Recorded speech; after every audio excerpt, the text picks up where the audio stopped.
Hello and welcome to The Drum. I'm Ellen Fanning. Coming up, a chronicle of climate chaos, more dire warnings as COP27 gets underway in Egypt. Should wealthy nations be doing more to help? Staff excited, providers relieved, but will the Fair Work Commission award of a 15% pay increase solve aged care staffing shortages? And what is all the fuss about? Twitter's new boss, Elon Musk, and the blue tick fiasco. Joining me on the panel tonight, independent economist and counsellor at the Climate Council, Nicki Hutley. Good to see you. Thanks, Ellen. About to head off to Sharm el-Sheikh to the COP27. Day after tomorrow, I'll be on my way. Terrific. City of Sydney councillor and chair of the Australian South Sea Islanders, Port Jackson, Emelda Davis, is with us. Good to see you. You too. In Canberra tonight, political reporter at The Guardian Australia, Amy Remeikis, is in. G'day, Amy. Hello. And in Melbourne, marketing strategist Toby Ralph. G'day, Toby. G'day, how are you? Very good. And you can join us on Twitter using the hashtag #TheDrum, and we're on Facebook. It's a critical week for the government's planned overhaul of Australia's industrial relations system, which it says is all about boosting wage growth and closing the gender pay gap. There's a lot in the bill, but widening access to multi-employer bargaining has become a major sticking point in getting it passed through the Senate. Now, multi-employer bargaining allows workers across multiple companies within an industry to negotiate as a group for higher pay. Business groups are firmly opposed to that, and to pass the legislation, the government will need to appease them, as well as the unions and, of course, the crossbench senators. Independent Senator David Pocock says he hasn't had enough time to make a decision on multi-employer bargaining and wants the bill split in two. This is not about delaying. It's about having the time needed to do the job I've been elected to do properly. By splitting the bill, we can pass the parts of it that are straightforward and supported across the board, and take the proper time to understand and refine parts that aren't. Jackie Lambie says she's waiting for a guarantee from the government the legislation will lead to higher wages, and also supports splitting the bill. I cannot see that today as a whole getting through by Christmas. It'll be a miracle if it does, I would think. So I would just do the smart thing and split the bill. They're not going to do that, are they, Amy? No, they're not going to split the bill. Not at this point, anyway, because what is the incentive for the government to split the bill? Because if they do, they'll get through these parts that everybody agrees on, but they will never get through the other parts like multi-employer bargaining. And that is because we already know that a lot of interest groups are ready with a PR campaign to smack this part of the law down, and the government does not want that to take hold. So I can't see them splitting the bill. And take hold all the way over summer and drag on and on and on till the Parliament comes back. So they're not dropping this multi-employer bargaining. This is a key part of how they're going to give workers more power to get a pay rise. But they've watered it down a little, or that's at least the headlines today. What have they done? So basically, they went, instead of needing a majority across a sector, you now need a majority in every workplace in that sector if you want to take part in it. And so that just basically means that if you've got a giant department store where the employees are very much in favour of going back to the bargaining table, but then you've got a lot of smaller stores where there's only about 15, 17 employees or so, and they're quite happy with their situation, you don't have to have them join in the bargaining. It has to be a majority in each business, which is, a compromise that the government has made to try and water down some of these fears that small business had. There is still fears that this is going to lead to mass strike action, to which I say that most workplaces are not unionised these days. It's only about 14% of the working population, and we actually haven't seen a lot of strikes in Australia in the last 20, 30 years. It's very, very, very hard to strike in this country, at least legally. Emelda, can I turn to you? There's this sort of cry coming from the crossbench in Canberra, what's the rush? What's your view? Do you think the community is impatient for legislation to get wages moving? Look, this is, I think it's good for industries where workers are paid low wages, industries like childcare and hospitality, dominated by women and people of colour. So, businesses, big businesses are making, big money and profits, but people are trying to make a basic living. So I think it's a question for a federal politician but at the same time, it'll be a hard task. And scare tactics around, is it too soon? Labor's had, 10 years to really sit on this and develop the secure jobs, better pay. So I think we can move forward. But at the same time, Jackie Lambie's calling for, a bit more deliberation around it. So I'm open for more discussion and taking time to really nut it out and get it right. Yeah, it's interesting, isn't it? Because you sort of think it was such a big election promise, Emelda, that at some point, particularly in a high inflation environment, you would imagine that Australians are going to hold this government to account for it. You can already see the difficulties on the energy price pledge, right? That's going through the roof. That's right. And I just wonder how impatient the community will become over the summer about it all. Yeah, I think, we need to be more strategic about wealth building for our communities. And I think those low income earners really need this to pull through or get over the line, just to create that even playing field for the economy, especially. Yeah. So, a bit of kindness and consideration in how we move forward on this and building capacity for our marginalised communities or underpaid or vulnerable communities. Yeah, is part of it. Toby, you've got some fears around it in terms of the timing of it all.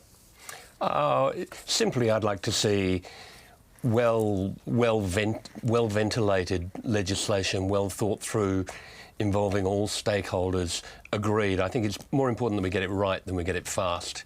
Business have a lot of fears that this is a way that a union movement that's becoming increasingly irrelevant it can insert itself back into a whole range of things, and they worry that Labor has obligations to the union movement.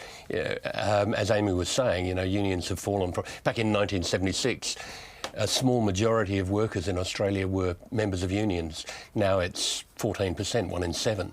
And most of those are teachers and nurses and public servants. In private industry, it's single digits. And multi-industry bargaining allows unions a greater role. Now, business sees that as a threat to both inflation and potential strikes, and it could be. So I think this needs to be very well aired, very well thought through, and we should take time rather than try and rush it through before Christmas. Yeah, so there's a couple of points there Toby's making that the employer bodies are making in terms of, Nicki, how unions are being presented and the capacity for strike action widespread across an industry.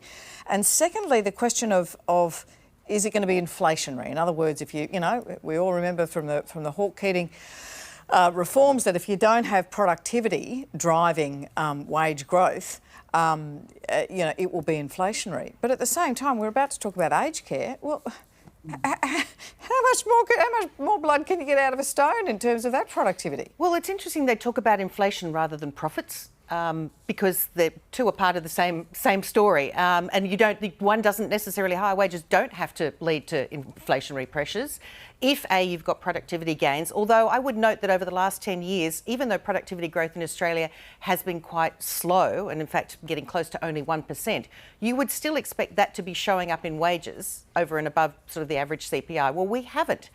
Workers have not been rewarded for productivity gains, and it's past time that they were. So I think to Toby's point, and certainly the employers are pushing, of course they're out there pushing this line, everything's going to go to hell in a handbasket and there'll be people marching in the streets. We don't see strong industrial action, even where we do with, say, Sydney Trains. It hasn't been particularly helpful in getting them a pay rise either. It's an ambit claim from both sides. We can afford to pay people decently. In fact, just before COVID, the Reserve Bank was telling us we need to get wages up to 3 point something because that's what is appropriate and efficient for the economy. We finally got there, and everybody's going, henny penny, the sky is falling. You've directed us to this graph. I don't know whether the other panellists can see it. It's a graph of wages and profits from 1970. Until now, 2022, and you see that the orange earnings line's going down, the profits line's going up. So in 2019, what that meant was that wages hit a record low of 47% of GDP, which was the lowest since they started getting data in 1959. That's a loss of about 10% for workers as their share of GDP, and that appears to have gone directly, and the statistics bear this out, to corporate profits, who in 2019 had their highest ever share of GDP. So to what extent is this industrial relations measure about rewarding productivity, and how much is it about rebalancing who gets a share of the spoils of our economy? Well, I think it's both. I think part of the rebalancing story is acknowledging past productivity gains and saying we need to actually reward our workers for that, and we need to have a better balance between workers and employers. It seems to me that having gone from a period of industrial relations turmoil in perhaps the 1980s, and then we went through the Accord period and things settled down, we've now the pendulum swung too far the other way, and workers have too little power. There is nothing wrong with having greater unionisation and having workers have the ability to negotiate on their own behalf so that they get a fair deal. No one's talking about, making the inflation go through the roof or getting something for nothing. It's just about having a fair deal, and I don't think you can argue against that, to be honest. Although I do believe that having time to think about these things properly is not bad either. I don't actually understand why we need to rush it, except for political perhaps reasons. Amy, what are your reflections on all of that? I mean, major resources and energy sector employers are apparently this week going to roll out a multi-million-dollar print, radio and television advertising campaign opposing this multi-employer bargaining. Can the resources sector afford a pay rise just at the moment, Amy?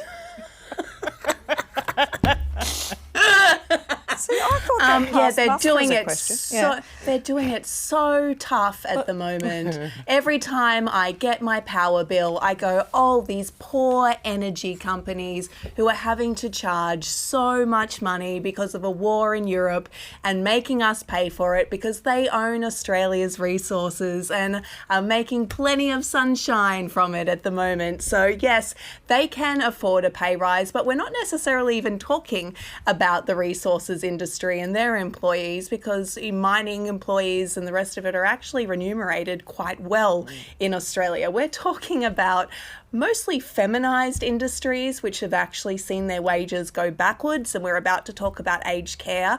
We're talking about some of the lowest paid workers in Australia, and we're talking about people who have not had industrial power for quite some time. So when we talk about we need time, or the business community are going to arc up, like, when is the right time then for a pay rise? When is it? It's not when profits are sky high. It's not when inflation is not a problem. It's not when, the Reserve Bank, as you said, is saying we need to raise wages in this country. Everyone agrees on it, but when you start to look at actual structural ways to make that happen, then the business community goes, oh God, no, not like that. We just want to talk about it. I think the time for talking about it is actually well beyond past at the moment, and I can see why people do want to try and rush this through, because if we allow a campaign to take hold where we're going to scare people that everything is going to grind to a halt, then you're going to lose that tiny bit of momentum that we had from the Jobs and Skills Summit to actually see a change here. And just finally, Toby, I mean, obviously the energy sector in particular, there's this talk about a cap on energy prices. We'll be talking about that tomorrow, and obviously there's some concern about that in terms of the sorts of investments that are made in Australia and the guaranteed returns on those massive investments that energy companies make. But what would be the resource industry and the energy sector's concern about multi-employer bargaining, do you think? I think a lot of it has to do with labour hire. Lots of them use labour hire firms. And if there's multi-sector bargaining, there is a potential for strikes to cause some chaos in their businesses. Now, if you look at labour hire companies, in fact, there are surveys within the sector where about 80% of employees say they're very happy with the current arrangements they've got, and they don't want people interfering with them. So I do think there's a debate that needs to be had, and I think, let the resources sector run their campaign. That's fine. If the campaign doesn't stack up for the community will reject it. I don't think we should deny them a voice. I think we should allow time, let every stakeholder have their say, and Australians are sensible enough to make a good pragmatic decision at the end of it. Be interesting to see when that all unfolds, whether it unfolds by December 1. Well, aged care workers will get a 15% wage rise after an interim decision from the Fair Work Commission late last week. The pay boost was plainly justified, according to the Commission, but it doesn't match the 25% increase unions were calling for, nor does it cover all workers in the sector. Interesting. The federal government has welcomed the decision and says it will fund the increase to award wages. We'll hear from an aged care worker shortly, but first, Stephanie Bolchi spoke to an aged care service provider and a resident about what this decision means for them. In Newcastle, the CEO of Maroba Aged Care says the pay rise is welcome news coming into Christmas, and she's hopeful it will encourage more people to stay in the sector. People have some hope that their wages are seriously going to go up, and that will be an encouraging step for aged care workers who so desperately deserve this, and they need this to help them with their cost of living expenses. But she won't be footing the bill. I'm not the only CEO that would be loving to pay people more right now, but there is no money. The Prime Minister announced that he would support the pay rise and fund the pay rise that the Fair Work Commission ordered. So we believe he will be true to his word. Make a nice big circle. Nearly 70% of the aged care sector is already in the red. We went over the fiscal cliff. I don't think the general population realise how little we get each day per resident. We're expected to offer a hospital on a 5-star cruise ship. In some cases, we don't get what a hotel gets for a day. And I can assure you, in a hotel, no one comes around and washes your bottom and feeds you your breakfast. I've been here 9 years and I've seen their struggles. Jenny Chan is an aged care resident in Sydney. She says there's been a buzz in her residential facility since the news broke on Friday. I am really elated. This is a good, let me say it clearly, this is a good start. These girls are the foot soldiers of our place. When we press that buzzer, they are the first here, and they work so hard. 15% they are over the moon with, but I would like to see this pushed a little bit further, and that they have some kind of parity with nurses. The 79-year-old says there are now more staff on deck to help out, but she's noticed that the issues go deeper than just staff pay. To use the military metaphor, it seems like a battle of attrition. They're facing some situation here which would make me an axe murderer. But let me say that they face it with such grace and dignity and never a cross word. Joining us from the Gold Coast is Mandy Smith, who's a personal care worker and delegate for the United Workers Union. Mandy, hello to you. Hey, how are you doing? I'm sure you never feel like an axe murderer, but does it feel like a battle of attrition? It's definitely a battle. Definitely, every day is a battle. And as much as, you know, the 15% pay rise is a step in the right direction, and it's awesome to get somewhere. You know, our work has not been properly valued for years. So I see it more as a pay correction than a pay rise. And the 25%, I think, would have addressed that more. You know, and it's nice to see that residents in the care home are supporting us. I mean, they are our clients. They're the people that pay our wages. So we're looking at about $3.40 to $4.10 extra an hour. This at a time when you urgently need in the sector so many more workers.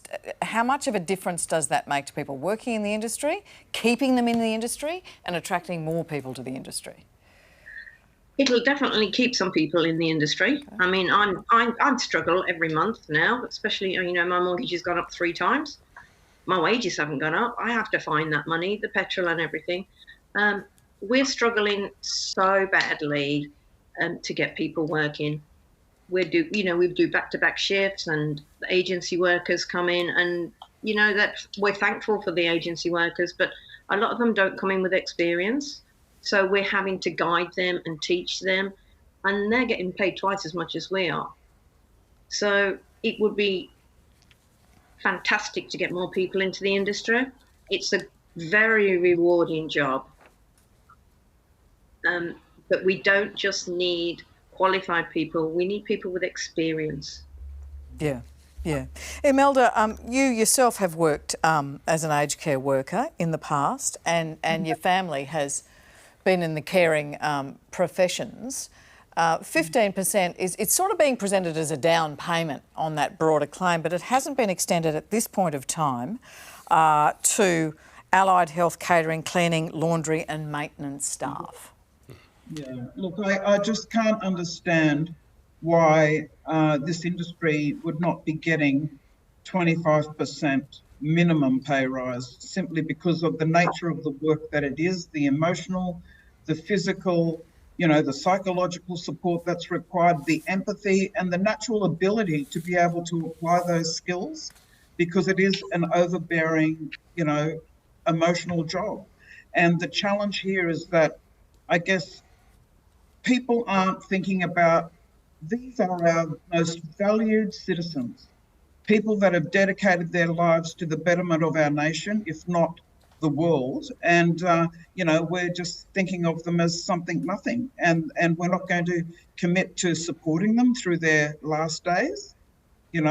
I'm very disappointed in it's such a low pay rise, but, and is it slavery or servitude? Because it's derived through, I guess, thinking of my mother and her 40-year commitment in this industry, and many from the 1950s that have worked because that's the only jobs that were awarded to us. So, it's really sad to think that this pay rise is better than nothing, I guess, but I'd like to see better in the future. And that's an important reminder, isn't it, that it not only has it been considered women's work, which is why the case is the value of work, re-looking at the value of the work that is provided, but it is, in the case of your community, communities that were stolen from Vanuatu and brought here as slaves, a career that was available to people coming out of slavery in Australia.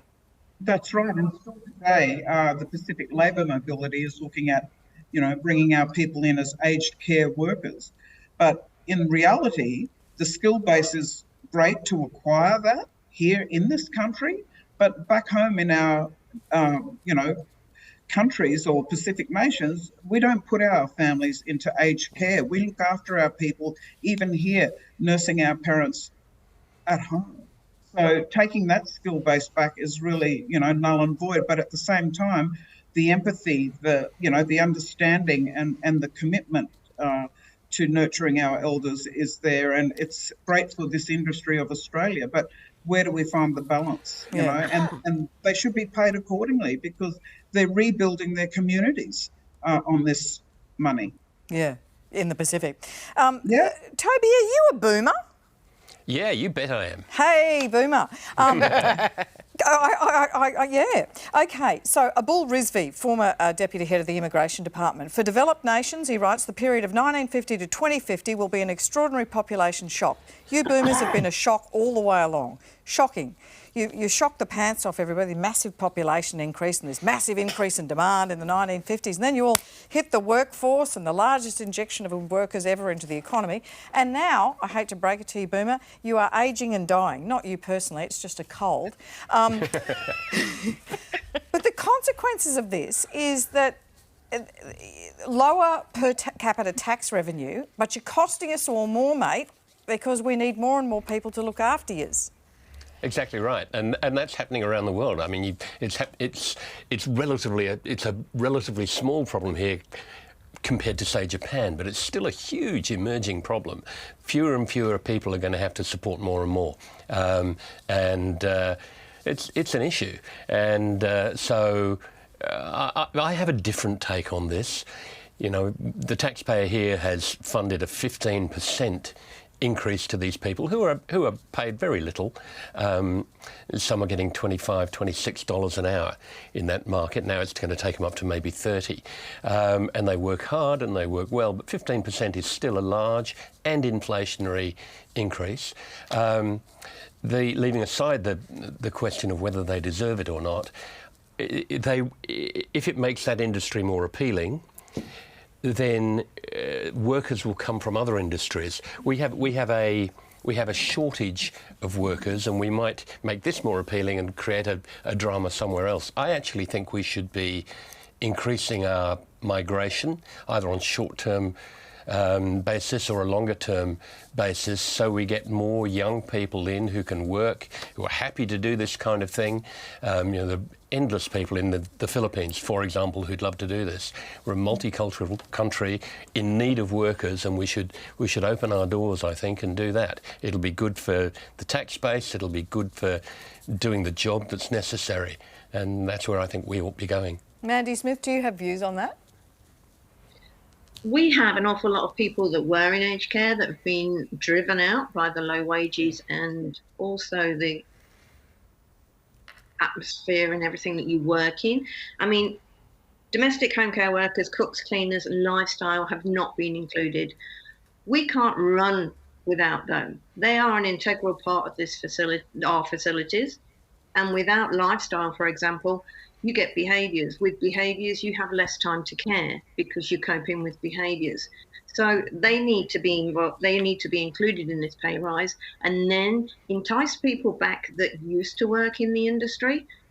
At the moment, they're just poach on us to go to nursing. So we lose a lot of the young aged care workers because they want to progress and they go into becoming an RN. So we can't keep hold of the workforce. And that's something that needs to be looked into. Yeah, and so do you see temporary migration as any kind of solution to that? It's a fix. I don't know if it's the right fix. If you can't fill the gap, you've got to improve the training.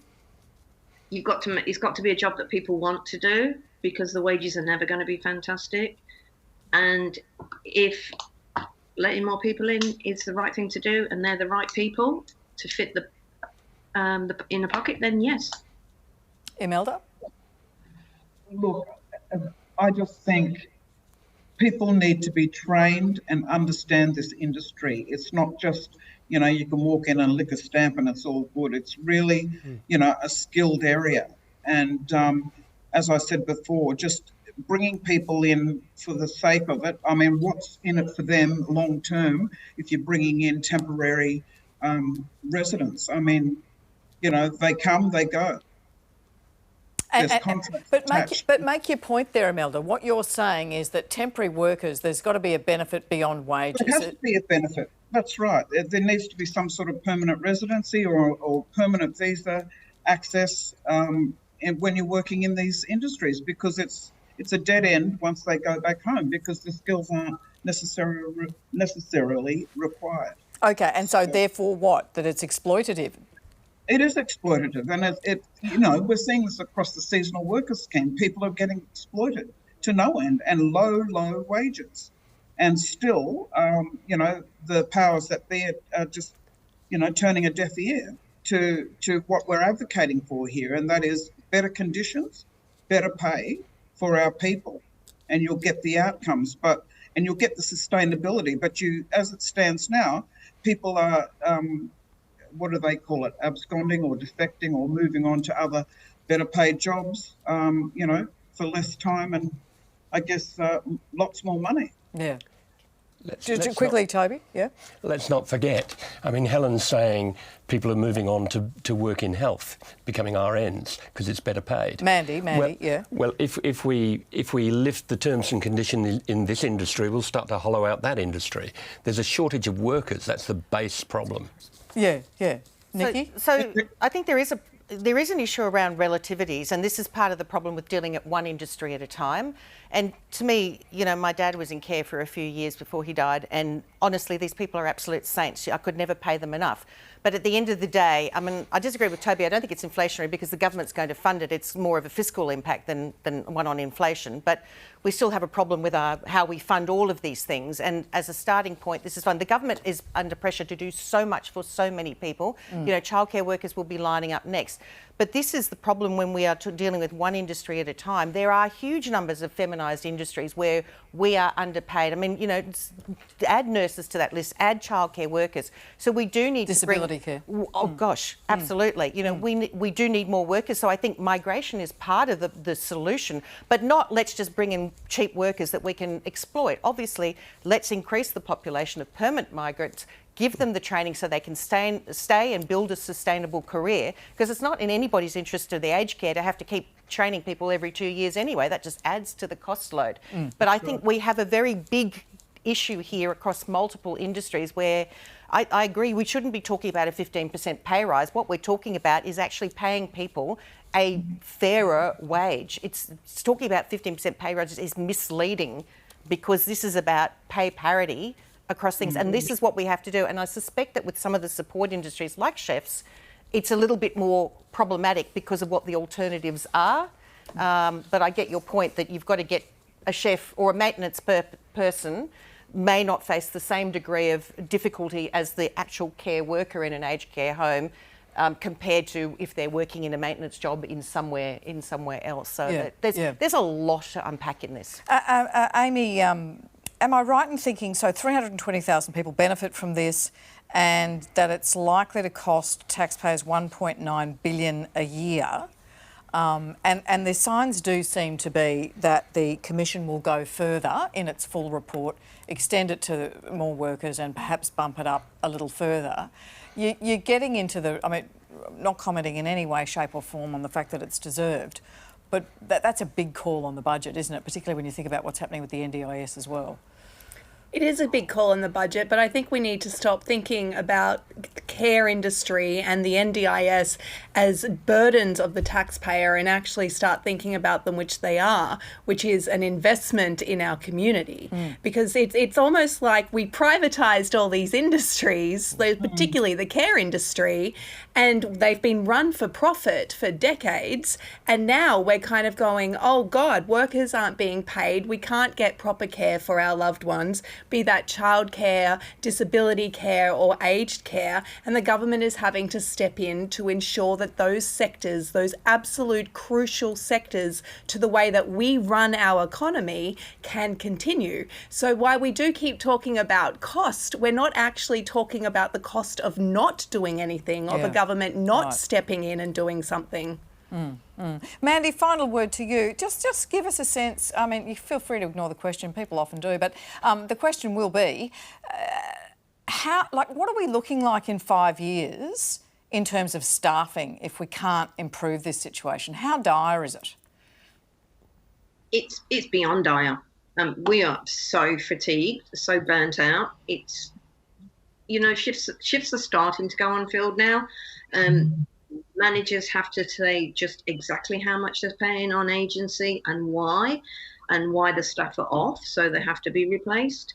You know, we get so many new people come through the door and they just don't stay. The work is just, you cannot do the work properly. And when the new care minutes come in, it's going to be unachievable. And that's the new requirement for this, for a minimum number of minutes spent with each person. And you're going to try and do that, and you can't even fill staff now. No, we can't do the job as it is, and they're going to give them extra, you know, and deservedly so. They do need the extra minutes, you know. But physically, we've got to increase staff by 50%, I'd say. To deliver. Yeah. To deliver. Thank you, Mandy. Thanks for coming in. Thanks for having me. Mandy Smith, personal care worker and United Workers Union delegate. As much of the world continues to drag its heels on mitigating or halting climate change, some of the focus is now on who will help the countries most affected. The UN's climate summit, COP27, has kicked off in Egypt with a warning that the planet is sending a distress signal. At COP26 in Glasgow last November, the main goal was to secure global net zero emissions by the mid-century and keep global warming to a maximum of 1.5 degrees. At this year's summit, for the first time, leaders will discuss compensating poorer nations for damage linked to climate change. Many higher income nations have long opposed so-called loss and damage negotiations and worry that they may be held financially responsible for climate disasters in developing nations. Back in 2009, wealthy nations pledged $100 billion annually from 2020 to 2025 to help poorer countries address the impacts of climate change. And now they're under pressure to deliver on the promise. George Carter is a research fellow with the Australian National University's Department of Pacific Affairs. He's attending COP27 and joins us now from Sharm el-Sheikh. George, thank you so much for joining us. We do appreciate your perspective from the ANU and also from your family background in Samoa. Greetings, everyone, and good morning from Sharm el-Sheikh. Thank you very much. I think it's about 5 o'clock in the morning, so a very early morning for you. George, start me at the beginning. We will get positive, I promise you, but 1.5 is what we were striving for. 1.5 to stay alive was the catch cry of the Pacific. Our promises as a globe get us to 2 degrees of warming, but if you look at what's actually happening, what we're actually doing, we're on track for 3 degrees. What's your attitude going into these negotiations? Yeah, so there are various terms that have been used to describe what's been going on in terms of it's been somber, disappointment, but even the terms catastrophic. We saw that the IPCC report that came out early in the year said that if we don't do any actions now, everything where we're leading to is catastrophic. Now, the cause by the Pacific, in fact, should be the baseline for all countries, is that there should be no more than 1.5. But there is a gap from that goal of 1.5 to this projection that's currently at 3 degrees. And so these big conferences is one of many avenues in which the world and countries come together to push action from each other in terms of decreasing greenhouse gas emissions. So while overall, while it seems like we're not doing enough, but if you look at the trajectory of what's been happening over the years, it's slowly getting there, but it's too slow. The actions need to happen now, and there's much more urgencies, and that's what the main message here at these negotiations. Yeah, and so that's the top line, moving from pledges to promises, being accountable for what we've said we'll do. The next item on the agenda is building resilience for impacted communities, and that's when we start talking about that $100 billion climate financing. What, in your opinion, will have to be done, as somebody who's studied how the Pacific has been very sophisticated in wielding influence, particularly in the last decade or two, what is going to have to be done to shake those funds out of the developed nations that caused the problems to assist with mitigation and adaptations in the countries that haven't caused the problem but are dealing with the effects? So developed countries in 2009 set the goal at $100 billion. We have not met this goal. Developed countries have not set this. And so we've been thinking innovatively over the years that it's not just governments, it's also private sectors, also civil society, all contributing. Even the UN Secretary General, came up with the initiative or suggested or supported initiative that profits from fossil fuel and mining companies should be diverted from, a percentage should be diverted into this. What's happening at the moment, it's still not enough. And 100 billion is only the floor to allow for not only developed, but especially developing countries like in the Pacific, the funds needed to not only adapt, but the fact that many of these communities and sometimes in the future countries will be underwater or loss of land or loss of culture because of these climate impacts. And so while countries are still slow in putting up their contributions or bringing forth actions, we need venues or avenues like COP or even at the national level to encourage countries to push for more commitments towards financing. Pacific are more asking that it's not just doesn't come through loans, it comes through grants. Countries are already having to suffer high debts, and so to give a debt in terms to allow countries to adapt to climate impacts is an added burden. And so countries also need to think about that it's not just about providing loans, but especially it's about providing grants to these countries. Emelda, I want to hear from you on this. I know that Vanuatu experiencing so many cyclones. It's now a line item. Pretty much you could put a line item in the budget of Vanuatu that those wild storms are going to cause about 48 million US damage every year. And the things that you fixed last year, you're going to have to rebuild again in terms of infrastructure. That's just the damage from the storms, not the rising waters and all the rest of it. And so this climate financing becomes this really significant issue, doesn't it? Of literally show me the money. Well, yeah, show me the money. And also, you know, the endless broken promises in relation to that $100 billion. It seems to be, you know, the rhetoric that continues for our Pacific nations especially. But, you know, Vanuatu is saying very clearly, stop the drilling of the fossil fuels. The challenge here is that the memorandums of understanding need to be very clear. Australia and other leading countries need to sit down at the table with the people themselves, and also cut out the contractors, the Palladiums, etc. All of these NGOs that are managing these contracts where the money's being swallowed up and the locals don't get to see a pittance of that, or they get very, you know, limited access. So in terms of how we move forward, listen to the people, yeah, sit down and make realistic goals with the people, yeah, at the forefront of this negotiation and how we move forward. You know, it's like it's rocket science somehow, and it continues to just be this endless, you know, discussion about, you know, how do we work together? How do we work better together? The models are here. You know, the City of Sydney are making real change. We look at building our cities on sustainability as a part of everything that we do. And climate change, our environment strategy, 2021-2025, sets these targets out, you know, 70% reduction in greenhouse gas emissions by 2030 from the 2006 baseline. But we're looking for solutions. The solutions are here with leading cities, such as the City of Sydney, meeting our net zero emissions by 2035, 50%. It's like it's rocket science, but let the people work with those leading countries and looking at renewable energies and lead. Nicki, you're heading over to Sharm el-Sheikh as an observer, your role with the Climate Council.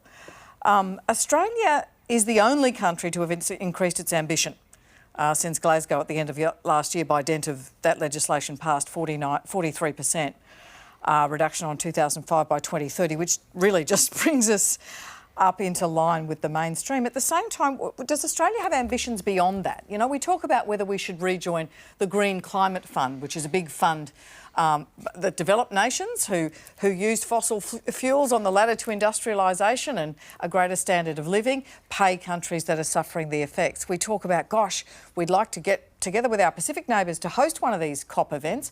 What do we have to do in Egypt? And why isn't the Prime Minister there to do it? Well, on the last question first, so it is disappointing that the Prime Minister isn't going, but I guess, you know, particularly given Australia last year, I mean, you say we've increased our commitment, but we went from doing half of nothing to being almost reasonable. 43% is not exactly a giant target for us. It was the sort of bare minimum that could be announced. So we've gone from being at the back of the pack, being social pariahs, to now being welcomed into the fold, and, you know, we'll be part of the leading discussion to get the other social pariahs in, and it's a better place to be. But Australia has a lot more work to do. So having gone from that position, it would have been great to have our Prime Minister there. That said, the important thing is what we do, not necessarily who's there. And will we do anything? Will we just say, look what we did earlier? No, I believe we will. So Minister Bowen and McAllister will be there next week, and I expect that they will make announcements.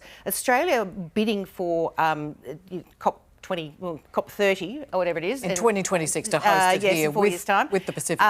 Is actually a really good thing because it puts constraints on our government. It says you are going to have to act, because I can tell you the Pacific nations are not going to support that. It's a co-bid. It's not just us.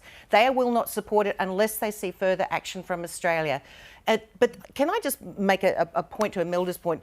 It's not just about governments handing out money. The $100 billion is supposed to be public and private sector money. And one of the biggest things I would hope that would come out of this COP is actually developed nations sitting down and saying, what is it that we need to do? And the UN's been talking a lot about this, to actually make sure we can get private investment funds into the mitigation, so investing in wind farms and solar farms, which does deliver a return on investment and for which loans might be appropriate.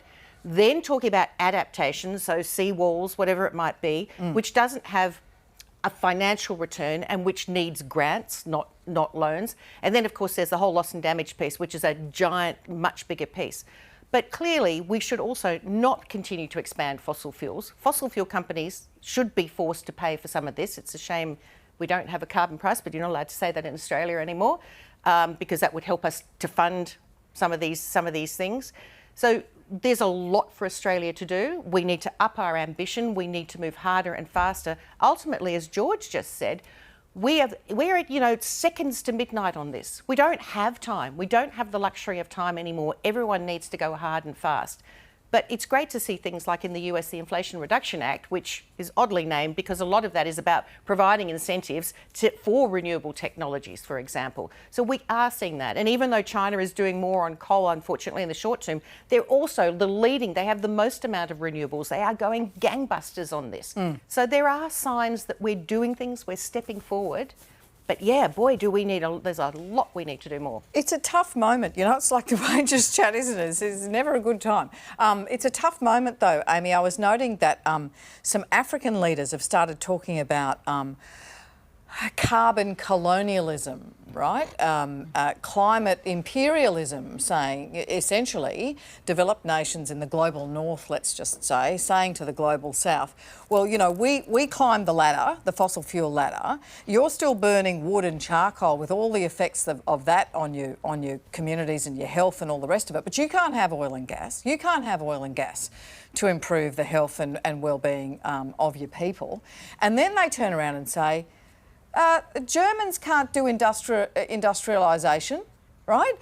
Because the Russians have turned off the gas tap. So guess what they're doing? They're burning the dirtiest coal they can get their hands on, lignite, right? So don't give us the hydrogen renewable mumbo-jumbo. Forget it.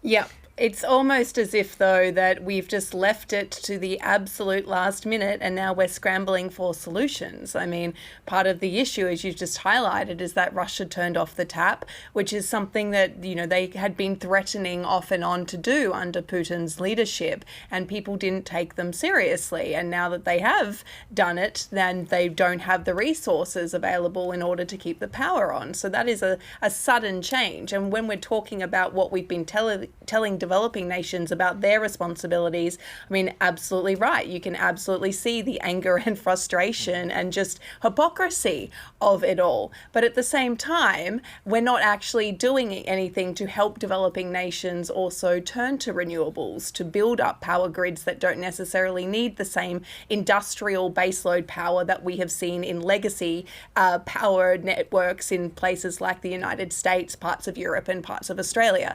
We had traditional owners from the Torres Strait building a seawall outside of the Parliament today, just sort of saying, we need you to actually take this seriously.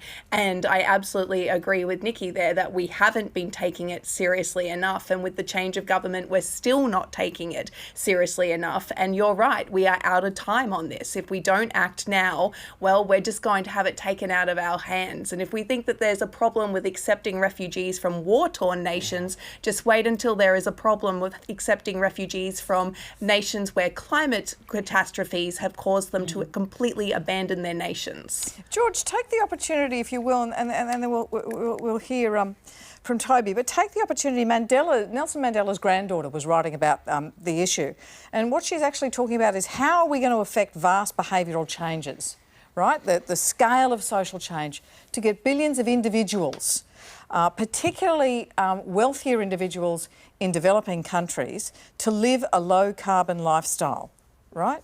And that's individual choices. I think the UK did some study and found a third of all emissions reductions to 2035 require decisions by individuals and households. Just speak to that for me. Well, in terms of what individuals can do, I think it's just learning from each other within society. And if I'm thinking of Australian society, why not learn from the behaviour and the work of people in the Pacific, living sustainably as stewards of an environment. This thinking holistically that it's not just about the self, it's about the community. That living holistically, it's about caring for nature, caring for plants, caring for animals, and caring about the future. This is something that is also part of First Nations. This thinking of like, I am the individual and I'm buying this and I'm using this product, I'm consuming this because of my need, rather than thinking holistically. That is something that we could do better as a society in Australia. And I think this is where it goes hand in hand with the work of Australia and the Pacific on COP. Because now Australia has said we want to host COP. The work to 2031, to COP 31 in 2026 starts now. It needs to have this conversation because the region or the countries in the Pacific and Australia need to bring everyone, the world, together to find a consensus on what will be agreed to in 2031. And so the work needs to start now. We need to elevate what we already have, the assets, which are our people and our cultures in the Pacific and in Australia. The practices of working, in terms of living sustainably. And so this is where I think we are all excited about where Australia and the Pacific, because Australia can bring in the other polluters, the other big nations to think in this space. We also need to think about how do we draw in the big emerging economies like China, India, and the BRICS, because it's that diplomatic finesse to bring in. We need to say, you also have a moral responsibility for your people and future generations and your economies. And that work starts now. And so that type of thinking I'm excited for. And that work doesn't start in COP26, COP31 in 2026. It actually starts now. Yeah. And final word, Toby, it's an interesting thought, isn't it? That so much of this, emissions are highly skewed by income. And yet, people sort of wring their hands about, electric vehicles who can afford them, like they're bloody expensive, and about photovoltaics on the roof going, it's too complicated. I've had people on this program say, I can't work it out. Oh, really? You can work out your overseas trip. Can't you work out your solar panels? Crying. Eh? Can you imagine living a sustainable lifestyle, my friend? Me? No, I'm entirely unsustainable. But you're old, so anyway. I'm ghastly. I pop dolphins and put them on the fire. Twitter is going to melt down. I'm going to stop you there because human behaviour. Go for it, Emelda. Save him from himself. I just want to call out Lord Mayor Clovermore and the City of Sydney and the sustainability work and climate change action that we've done, or that she and the team have done for the last 20 years. People need to start modelling this behaviour across the nation. All right. We'll have to leave it there. I thought it was quite a good discussion. It went off a bit at the end, but there you are. Yeah. George Carter is a research fellow with the Australian National University's Department of Pacific Affairs. Thank you so much, George, for getting up so early for us. Thank you. If you're on Twitter, and even if you're not, you may have heard the platform has a new boss, the one and only Elon Musk. The billionaire closed a deal to buy the social media platform for a cool $44 billion late last month. In a move to increase profits, Twitter fired half its staff on Friday Oops, only to try and hire some of them back. And the controversial plan Musk floated last week to charge users a monthly subscription fee for the so-called blue tick verification has been delayed due to the upcoming US midterm elections over fears it could spread misinformation. Misinformation which Elon Musk says he's committed to combating. Twitter needs to become by far the most accurate source of information about the world. That's our mission. But not everyone's convinced, with some users threatening to leave the platform because of the changes. Amy, you're very active on Twitter. We have about 4 minutes left, which is about what this deserves. He might be the richest person in the world, but he seems to be in a bit of a pickle. He's got $1 billion interest a year on the loans to buy out Twitter. Can it fail? Will it fall over? It can absolutely fail because there's banks involved and they're going to call those loans due, and he's also, I believe, leveraged some Tesla stock as well, which he's going to need to control. And then there's also, like, he has to balance his freedom of speech mandate with also the safety of the people on Twitter and what corporations are going to accept, because he doesn't want to lose customers for his other products in places like Germany and China. But Yasmin Poole made a really good point of this on Twitter about how the conversation is about whether Twitter should survive, but maybe we should start speaking about whether one man should just be able to buy such a huge part of the internet, and whether we're all okay with that. We have rules around news organisations and who can own them and that sort of thing, but we've kind of allowed the internet to be the Wild West.